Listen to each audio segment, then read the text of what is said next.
and there isn't any anti-Celtic element of the Scotland support nowadays. No, I don't believe. I agree with that. That's long gone. But you have a lot of Celtic fans who want Ireland to win, and a lot of the Irish parentage and grandparents, and that's their right. I'm not going to get high and mighty about that. It's not for me. My granny, she was all right, but I'd rather Scotland win. But there you go. But I'm looking forward to it, looking forward to a night out, and obviously a game football. It's got potential, and I think it'll be, as I say, Ireland are playing with plenty of confidence. They've had the results.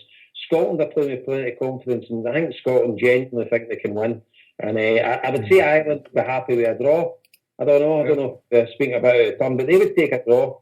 And but Scotland will go for the win, hopefully, and it'll be a good night. My wee mate for Liverpool, he's staying in Abbott, and Friday night he's on his way up, and Friday morning he's a massive Ireland fan. His mum and dad were Irish. He's a Scouser, but big, massive Ireland fan. So he's coming up as well. So I'm looking forward to a night out with him as well. It's going to be great to see, sorry, Paul, to see Celtic Park sort of on the big stage again as well. You had the Commonwealth Games, always had the Champions League, and now you got this here coming up. It's going to look, it's obviously great to bring it back to kind of a Celtic context. I mean, well, I think, Joe, that you see how big the game is and the hype around it, with the fact that Scotland's actually playing England on Tuesday, and nobody's even mentioned it. Yeah. It's just been. This is a massive game, obviously, because if Ireland come and win this game, that's Scotland on the back foot big time. Yeah. You know what I mean? They have to. You cannot afford to lose this game because of the results that went thus far. So it's a huge incentive for Ireland, but as a spectacle, as you say, that I'm looking forward to looking at it. Whereas, if it had been Scotland against, at the end of the day, we should be encouraging anything like this in Scotland. We should be talking it up. If it's Scotland against Georgia, I really couldn't care less. But Scotland, Ireland, I know so many people are going to be there, so much banter's going to fly about. And at the end of the day, that's kind of what football should be about, And do you know what I've quite enjoyed? Like, obviously, I've been off a lot last week and that, but like, there's been a good bit build up in that with people at my work talking that. I know how a lot of time I say like I've been embarrassed by how Celtic's been recently.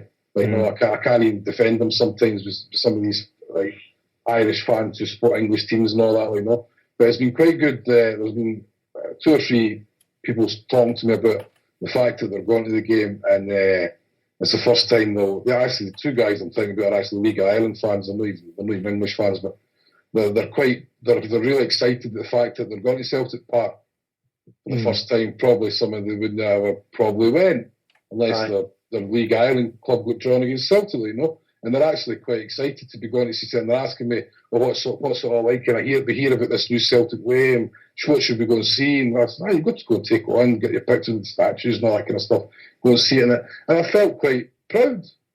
To be honest, just the fact that it's Celtic Park and go enjoy it. It's going to be a great atmosphere, a beautiful stadium. When you're in there, there's nowhere like it when it's jumping, So I'm quite excited to actually get their reports when they come back to see how they enjoyed it, and they'll like a drink and that, but in the Gallagate and all that probably as well, So that's quite nice as well. Here's the thing, right? Like all of us that are going to the game on Friday night together, we're all going to be either Celtic supporters, a couple of Everton fans, and I don't know whether the rest of the boys from Belfast who they support, maybe Man United, a couple, I don't know, but vast majority Celtic supporters. I'll be at the game with my mates, Scottish mates, Celtic supporter, my mate Gary, and a big Tommy and that. Different seats. I'm in the Rangers end near the Irish supporters. And the thing is, if they score, and there's guys about me jumping about with Celtic shirts on and stuff, they're going to be like, I want to join in. And say they'll start singing the Fields After Riots. You need Hodgson back to join in. It's a weird situation. It's a bit strange. As the game's getting nearer, I'm going through a bit of turmoil, to be honest with you. You should buy one of those. Remember those old strips you used to have? One half would be one team, one half would be... They need to get in the furniture van as well. I'm telling you, they have to stop. I think you should just get yourself a kilt and a leprechaun.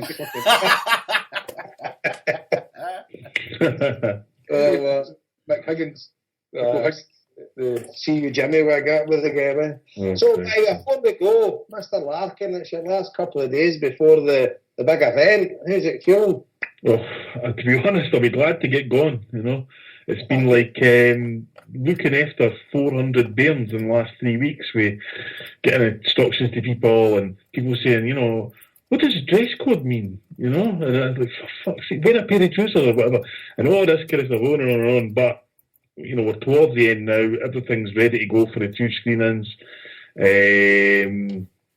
Everybody seems to be. There's been no real kind of pull-outs or anything like that.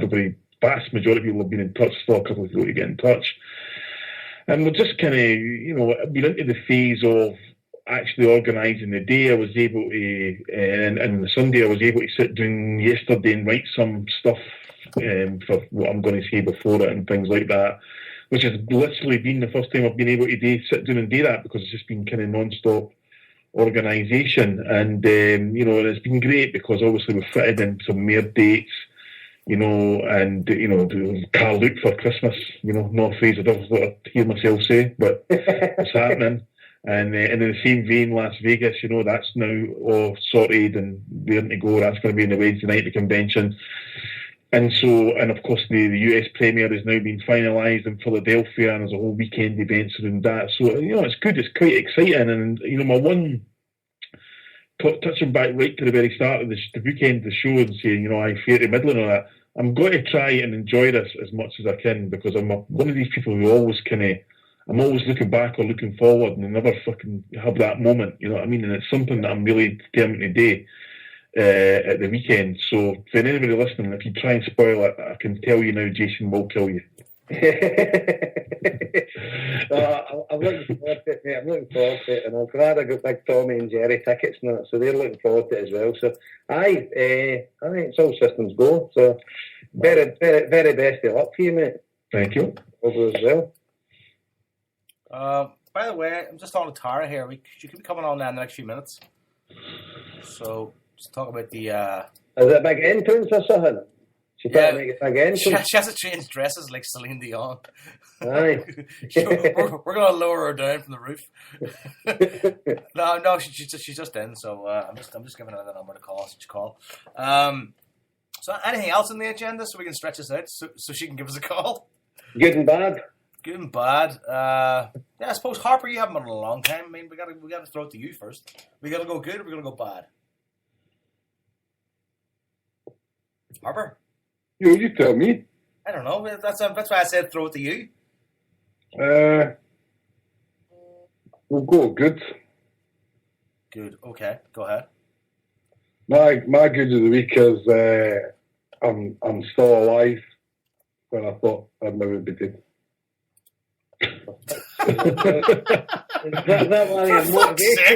Jesus Christ!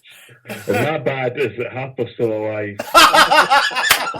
Well, my bad's going to be all the week thinking I was going to die. Right. But then, Harper, that's every week for you, isn't that? No. No, either. It's that not like you just show you how lucky you are. Just show you how lucky you are. Just teetering on the edge, fucking curly hair and Jester hat. I just have visions of you sitting at home sweating and the Grim Reaper sitting next to you going, and he's dead soon. And he's dead soon. That fucking watch. Well, no, dancing down the street with fucking Jester hats on. Harper's sitting there, lying there, dying in bed, and Joe's at the side of the bed with a Jester hat on. Singing Worldwide Tim Parade in his ear. Okay. Half and half scarf and a kilt on. Right, listen, we're going to interrupt this to bring on Tara. Tara, are you there? Oh, this is I'm here. Here, Tara, you missed it earlier. Somebody else called in and we thought it was you. We put him on and he asked something. Was the chat as bad as mine? For a minute and a half ago you liked it was the year. Great. It's better if he'd a bloody lassie, not a bloke, and I think I'd be quite offended. You're the lassie that's ever phoned here, so what are you on about? Well, that's very true, actually. I'm on the top of your nonsense, so what are you? How are you? Not too bad, you alright, love? You're all good? I don't like to mention it. Harper's got the flu. He's had it for about 6 months. I just sold you on, Tara, you know what I mean? I just sold you on. I was going to say that. Oh, you're such a joke. I know. Paramedics not that involved. You're such a brave man. So, yeah. How are you all doing? Are you okay? Grand. So, you're coming on to talk about the food bank collection at the Celtic Park the other week. I mean, we've heard figures and numbers and things bandied around, but obviously Obviously, I imagine the whole collection has been kind of sort of tied up now. Well, the weighing and the sorting of food, no. We're almost there. We've sorted and we've been over 3 tons now. So that's what I was doing tonight, actually, which is literally in the door. Kind of doing that like an all day and then sorting at night and trying to put a few folk in to help us with that. So, yeah, we're sitting at 3 ton of food and we've still got a fair bit to go. I'd say maybe another ton. And the cash amount, obviously, I've put out was £8,739 and some pennies. So all in all, pretty tremendous. I mean, I just can't get away with it. Every time I see it, I just smile, and I just think folk are just so amazingly generous. It was just brilliant. The whole day, everyone involved, everyone that gave £1, everyone that we were finding receipts in bags for like 40 and 50 and 60 quid worth of shopping. It was just tremendous. It really was. It was brilliant. It totally exceeded my expectations. I was hoping for like a fair bit of money, maybe like £1,000. I was over the moon with that. I was over the moon with anything, but kind of thought, if we get £1,000, that's brilliant, and that kind of frees up. We can do a lot with that. But it just totally exceeded everyone's expectations, the amount of money. And the amount of food. I thought we would get loads of food and not so much, loads of cash, and not so much food. But no, it's just been amazing. It really is. It's tremendous. Over the moon. So thanks to everybody that helped, and thanks to you guys for retweeting it, and everyone that retweeted it, everyone that donated, everyone that got involved, everyone that brought a van or turned up with a car, or brought like poly bags. It was just absolutely brilliant. It's been amazing. Tara, see one thing I know when you were saying there, right, the amount was £8,739.95. Yep, that's it. I knew it was pennies. I'm going to send you that shilling just so you can round it off later. Okay? You're going to send it, that's so generous. I can't believe they gave you that 5 pence so you can round it off. Well, Harper, that's because you have. Harper has OCD, that's what it is. I could probably put it in myself, to be fair, but no, I just thought it was absolutely brilliant. I mean, you couldn't have. I was just, I never in my wildest dreams could have, and it went so well. I mean, there was no bother, there was not one of trouble. It was just brilliant, absolutely gobbled at the end of it. I could cheek to go out for a pint and was nearly sleeping after one drink, but it was absolutely brilliant. It really was. It was great. Sorry, I missed you. I know. I think I would kind of said I would be at like Springfield Road, but the way it went, I was just cutting about between them all pretty much and making sure everything was okay, everything was going smoothly. So it was great, and obviously Paddy Mayer came along and took photos as well. So it was great to see, like, obviously I did the collection a year ago for Hill. So and then we kind of did like the same photo with the spaghetti hoops, and I thought, bloody hell, what a difference for me personally, a year next. Now, volunteering and organising that, and now it's my job to do it. I thought, it was just brilliant. It was great. It was coming full circle for me. It was just great. Really, really, what a day. It was brilliant. I was following some of the tweets on the day, and I mentioned this last week that they had to open a disused shop to store the food. Well, that's been gifted to us. That's our storage unit. So okay. We got that, I think, kind of last November from Parkhead Housing. They gifted us for storage. So, but that wasn't like we didn't intend to use that on the day. That's kind of like a holding place sort of thing for a lot of our food. So on the day we were like, there's no more room. The church is absolutely full. We could cram food in every available space. We were like, right, okay, what we're doing? I'm like, we'll just need to take it to the storage unit. So that's now full of the girls as well. So we still get that to kind of weigh and then sort afterwards. So it was just brilliant. It was absolutely brilliant, and everyone involved. I was so glad that they went well for the GB. They get such a bad press, and I think it was great that the club got on board and Lynn supported it, got behind it. It's great. It just kind of paves the way for future things like this, and shows everyone, that the GB are they're all crackpots or mentalists or troublemakers. But fundamentally, they get the founded basis of the club, and they've really stick to it. I was so chuffed for them. That it all came together on the day. Yeah, here. That was excellent. And as I say, I met Harper, Tara. I got the train into the game, and I walked up to the Barnet train station about 12. And as I was walking up towards Select Park, there's now 40 people in the street walking up, and I'd say about at least a third of them, maybe a half, had carrying bags, and everybody stopped at the van of the GB and stuck their bags in and gave a wee cash donation as well. So that was at 12 o'clock, and you could see the food piling up already. So I said to her, oh God. So it was excellent, and it was well done. It was tremendous. I mean, I think we had like 12 van loads, and I mean van loads. I don't mean half full vans, and about 6 or 7 cars. I mean, it was just absolutely, it was just amazing. You couldn't wish for it to go any better. And